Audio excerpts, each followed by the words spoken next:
Hello and welcome to another Bendigo IPTV look at a local council as we draw closer to the council elections due in October this year, and we're joined this morning by Ted Coleman. Welcome, Ted. G'day Dennis, how are you? Yeah, I'm well, thanks, and you're a well-known local commentator with, I guess, a voice and a social conscience that tends to look more closely at council than a lot of people would in terms of ratepayers. We have an opportunity coming up in October to reshape the vision for the city. A record field of candidates already, putting their hands up, and there'll be more, I guess, between now and then. Yep. How likely is it, do you think, at the moment, that we may see the vision for the city change and be realised in October? Well, it depends upon what candidates get up, obviously. I think there is a good chance that some good candidates will get up.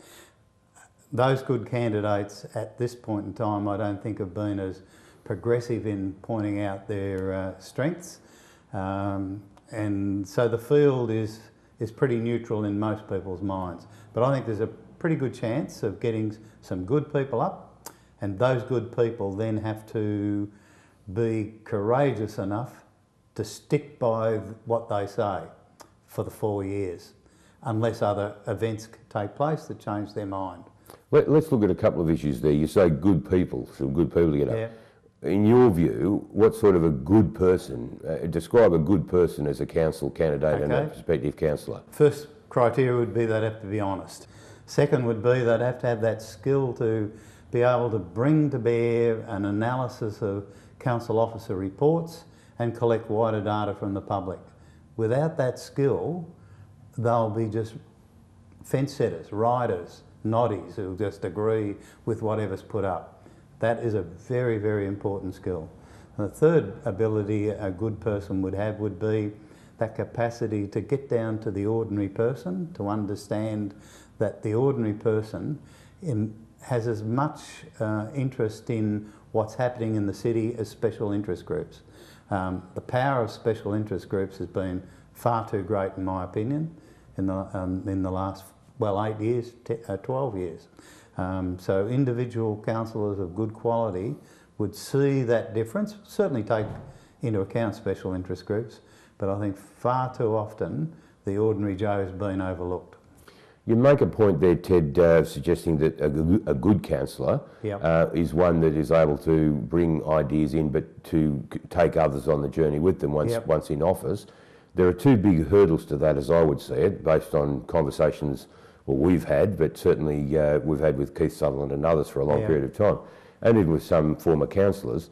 And that would, two obstacles. One is the suggestion that, all right, you're a councillor, you arrive, and there's every reason in the world given by council staff to say, well, we can't do this, we can't do that, or we need a feasibility study, or we haven't got the money, or whatever it is.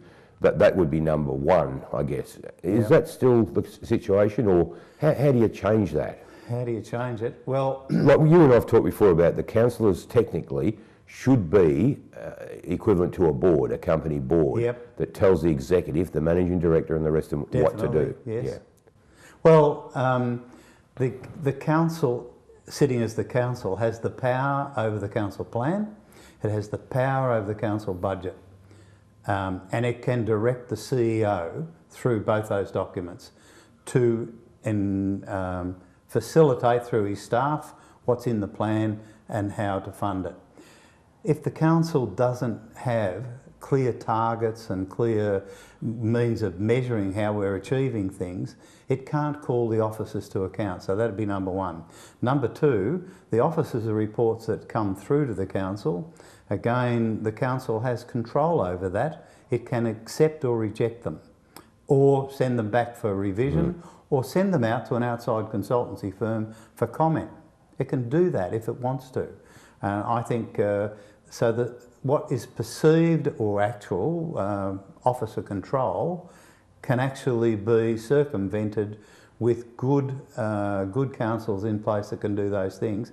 Secondly, with good officers who are open-minded enough to accept constructive criticism and not be defensive in protecting what they see as their role. It must be directed by the council through the plan and the budget. And at the moment, how the council plan's formulated is a doubtful process. Well, I said there were two obstacles that I saw. That was one, and the other one was the budget, the fact that you inherit a budget. Yep. But in this instance, if you were an incoming councillor, the first thing that's going to happen is hitting the table is the aquatic centre, and there's a big hole in. Well, you're locked in. Exactly, you're locked in to decisions that have been taken by others. Yeah. And we've seen councils do that too. Yeah. Fair enough too. Some councillors have said here, sitting where you are now, don't blame me for the Hargraves Mill. I wasn't a councillor when that was all done. And so you get that as well. How much of an impediment is that going to be? Look, I'm thinking of a couple of prospective councillors we've had in here to interview with great vision and some great ideas. How realistic is it for them to expect to be able to implement those things, given the fact that they inherit a budget that's already set in concrete with Well, it's pretty tough. I mean, it really is tough. What you've got is, take the aquatic centre. The council has other policies that talks about the 10-minute neighbourhood. We're all meant to ride a bike and walk. I noticed you park your BMX out there this morning. Yeah, that's right, I did. It actually was a trike. But that contradicts the aquatic centre in that you're spending $35 million it will end up being ultimately, I think, with the as well as the ongoing time. Then you've got loans out, etc., so the recurrent costs keep on going. But people from Strathfield, say, will have to drive, they'll be driving 15, 20 minutes to get to it. They won't be able to ride their bike or walk within 10 minutes. Look, so, I know the likes of Barry Lyons and Alan Beasley, good friends. Look, they'll love it. They'll love it. It's Kangaroo Flat. Well, I was going to say, they'd have a hell of a shot at me for saying this, but I said from day one it should have been where the current aquatic centre is, in the heart of Bendigo. If you look at the campuses affected, straight away Bendigo Senior, Girton, Catholic College are all within 5 minutes walk of that. Every one of them's going to have to bus out to the new one, let alone Huntley, which was always going to be an issue anyway. We've been sold a dream, and it's primarily focusing on tourism stuff again, and I think that... So going back to your original question, the good councillors coming in with good ideas are going to be limited by those sorts of things. And don't forget the other facilities that were built in recent times, the ongoing cost of those. That's not to say those facilities shouldn't be there somewhere, but it keeps on mounting up.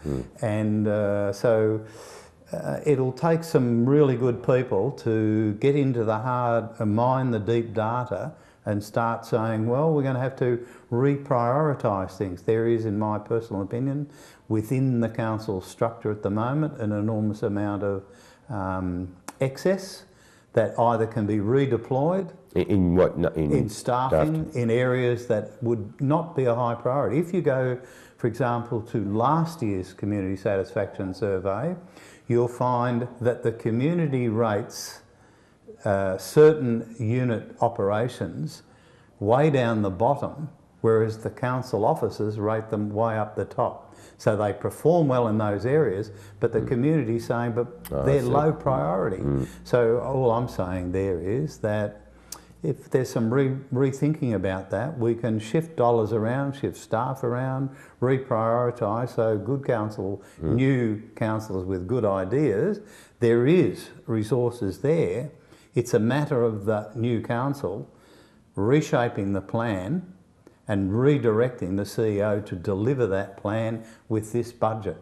We've got a couple of councillors already that have indicated that they're not going to, well, certainly one that I'm aware of is not going to go again, Lisa Raffel. Right, And look, there may be more, I'm not sure. Well, there's a couple there that should be going again, but Well, this is what I mean. I mean, in terms of, and we've had other councillors, current councillors say, it's wonderful to see so many people putting their hand up and expressing an interest here.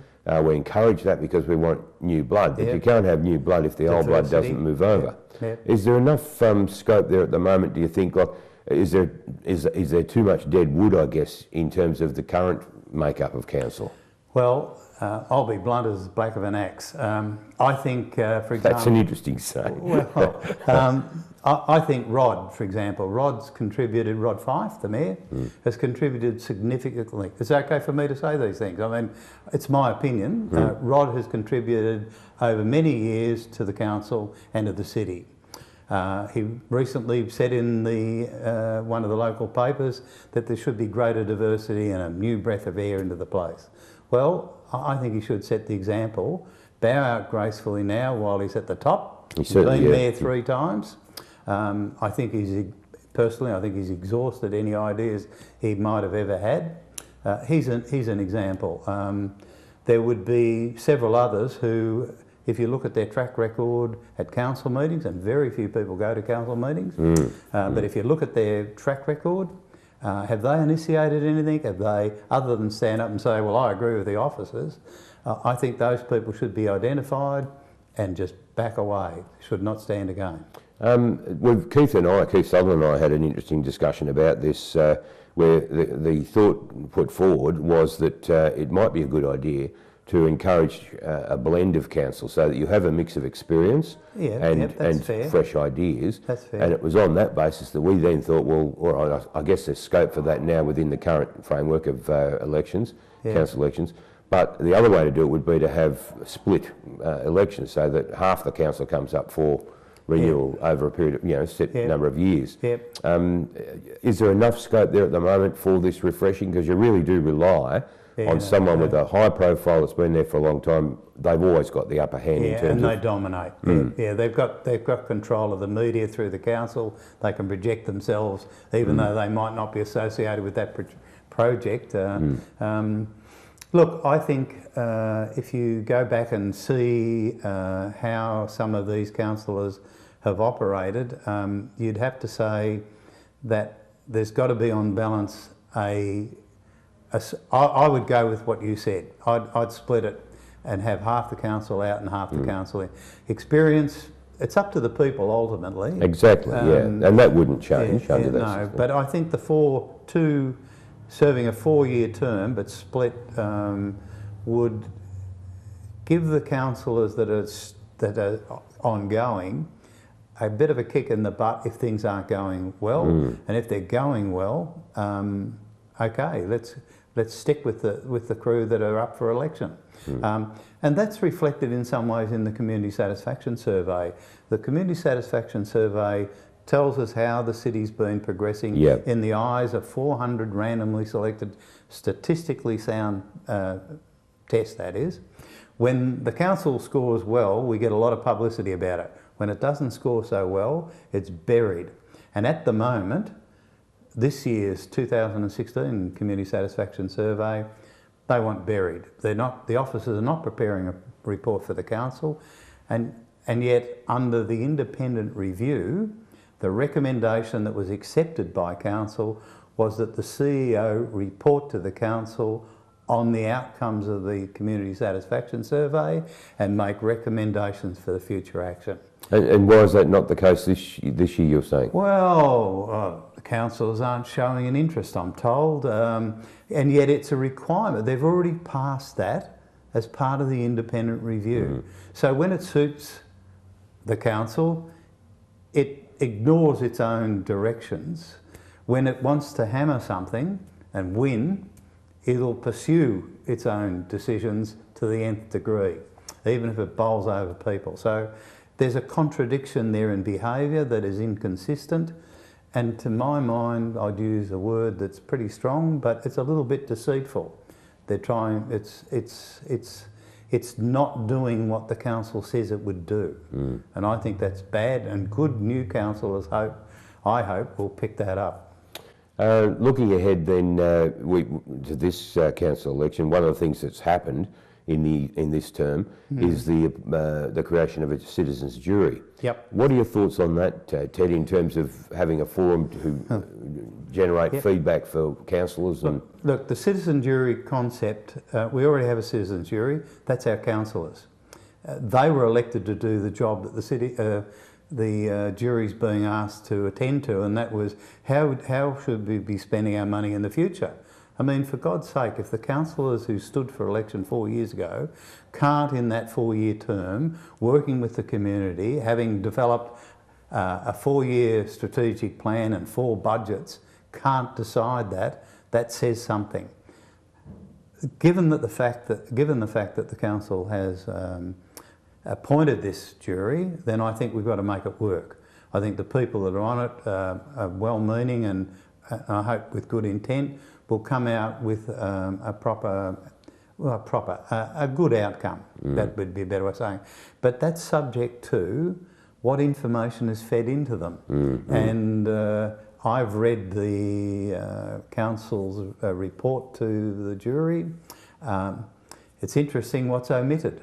I mean, it's not so much what's in it, it's what's omitted as well. And so I'm not sure that they're going to get the proper mix. I was fortunate enough to be asked to make a presentation to them. I found them receptive. So, you know, I just hope that it works well out for everyone. The only caution I have is that I hope it's being done for the right reasons by the council, given that the rate is being limited to whatever the ministry CPI. decides for the coming year. One of the requirements is if you want to increase the rate above what's set, then you have to have some evidence of community input. And if it's being done for that reason, then I think that's the wrong reason. And I'm not sure that the proper processes of planning and budgeting will continue in the way they should, because we're saying, oh, but the jury's deciding that. Well, but they're not really deciding anything. Well, they're deciding, they're formatting it and in a way that the current council and the new council can consider it and reject it if they wish, or accept it but I suspect if it comes out in favour of what some may want that are in the council at the moment, then it'll be set like concrete, and the normal processes of planning and budget, which are already very tenuous and weak from a community point of view, will just fade away because we'll rely on a jury in the future. But the jury should be the councillors themselves working with the community. That's my opinion. Well, Ted, already the forthcoming council elections, and they're getting close now. Here we are already in August. It's only a matter of months away. Promise to be one of the more exciting runs yet, I think, in terms of local council elections. Thanks again, Ted, and we'll look forward to more as we get closer to the election. Good man.